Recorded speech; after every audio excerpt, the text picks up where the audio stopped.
Well, I'm here in Clonolty, Rossmore this morning here with Davy Fitzgerald. And Davy, we're here to remember Dillon Quirke and his life and his legacy here for the Dillon Quirke Foundation. Yeah, we're delighted to be here. I think you can see all the hurling managers are here out of force, and we're here for a reason to support the memory of Dylan and, of course, the foundation and that. And it's very important. Yeah, we've hurling games and we're just over 1 or 2 weeks of them already, and you've good and you've bad. But at the end of the day, the most important thing you have to remember is life.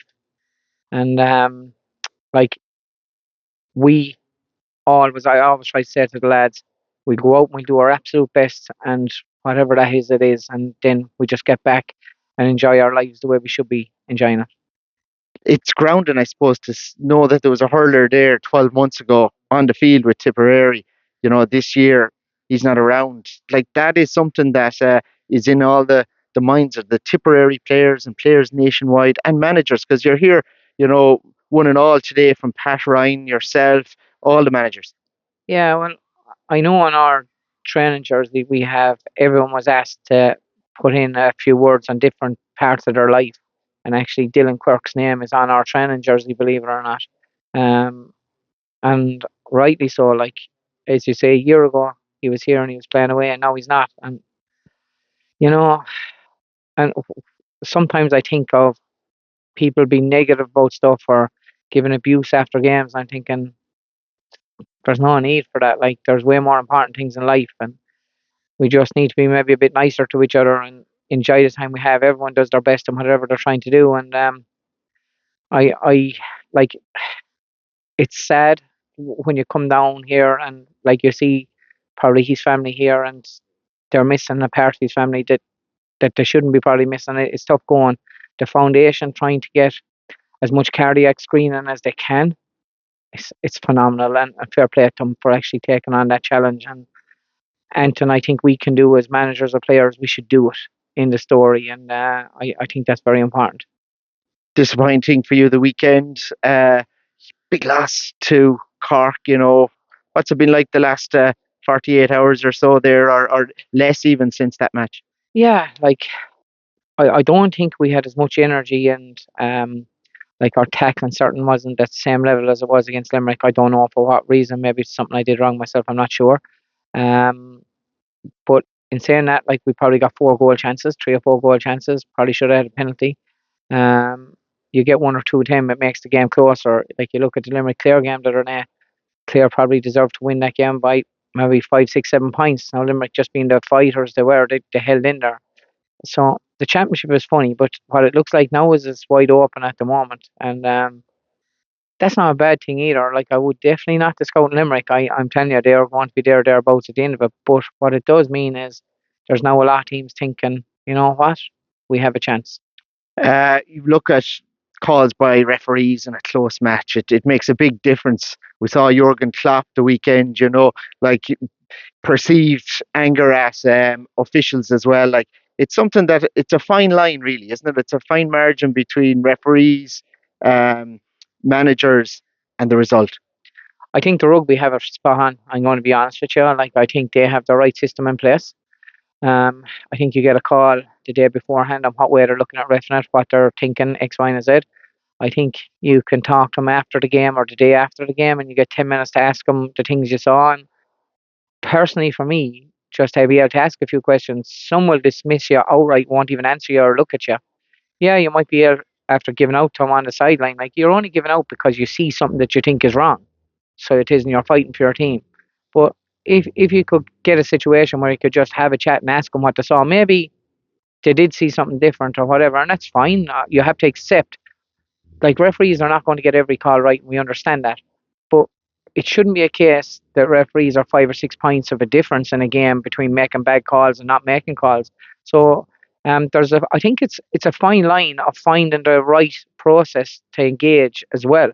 It isn't all one way. I think there should be a bit of engagement and a bit of talk, and I think that would help a lot because at the moment it feels pretty much like it's them and it's us.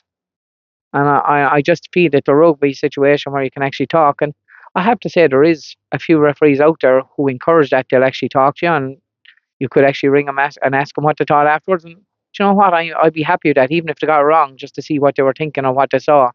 I think that would help a lot in our games. Two matches left for you now. You have Clare, who you won All Irelands with back in the day, and then Tipperary, where Liam Cahill was the Waterford manager. Now he's the Tipperary manager. They are massive for you now in particular. Those matches are essential. Yeah, there's two big games. As we said earlier, I know one or two geniuses think you're making excuses. We're 4 or 5 months into the job. That's where we're at. Some managers are a few years into it, which is probably a bit different. Um, we're working on a certain process. We're going to stay at it. I know the lads believe in what we're doing, and we'll be judged at the end of a few years' process. Maybe it'll happen for us the next two games. We're certainly going to be trying. Are we out of the championship? We're not. We have a chance. Like, there is a case that score difference is going to come into this somewhere or another for some teams, be it getting to a Munster final or keeping in the championship. All we're really thinking of is the Clare game next. Like, the Clare game is a big one. I know we've Tip after that, but there's no point thinking about Tip just yet, because we have the next game is knockout for us in the story. Injury wise, how are you fixed? We haven't been good. We haven't talked about it much. Like, we've been down Irla Daly, really good defender. Shane McNulty broke a bone in his foot again, so he's still out. And you have Tyke de Burka, of course, who's going to be out for the rest of the season. Mikey Kiley, I'm pretty certain, is going to miss a number of weeks now as well. Hopefully, Austin will be getting closer to full 70 minutes. So good news, bad, but every team goes through that. So there's no point dwelling on that. We just have to try and get the lads back as quick as we can. What we have, we have. We haven't complained about it the last 2 days. So we'll drive on and we'll get ready. Just being here in Clonoulty, finally, does it ground you in some way? Do you like kind of forget about the drama and the thousands at matches? What do you find from a day like today here in Clonoulty? Yeah, like, I would probably visit a lot of people that would be sick anyhow, and it grounds me quite a lot. And I'd say to the players I'm with, like, I try not to get them to be as nervous when they're going out, just to go out and express themselves, because, like, when you're ill or when something happens to one of your family members, that's something really to worry about in life. Hurling games, all we can do is do our absolute best, and we all say in the Waterford setup felt bad. Like, we felt bad after Sunday, but we have to dust ourselves down and we have to go again. So we do. But days like this, when you're coming down here, and I see the Dillon Quirke GA grounds named after him, I see his picture up on the wall, and it really hits home. Of he was here only a year ago, such a young man. It's absolutely devastating, and I think to myself, you know what? No matter what abuse we get, it doesn't actually matter. And if people are going to speak negative about you, let them off. It doesn't really matter. There's more important things in life, and that's the way probably I think a lot of us should be. A lot of the time is do the best you can do, whatever you're doing, and then just be the best that you can be after that.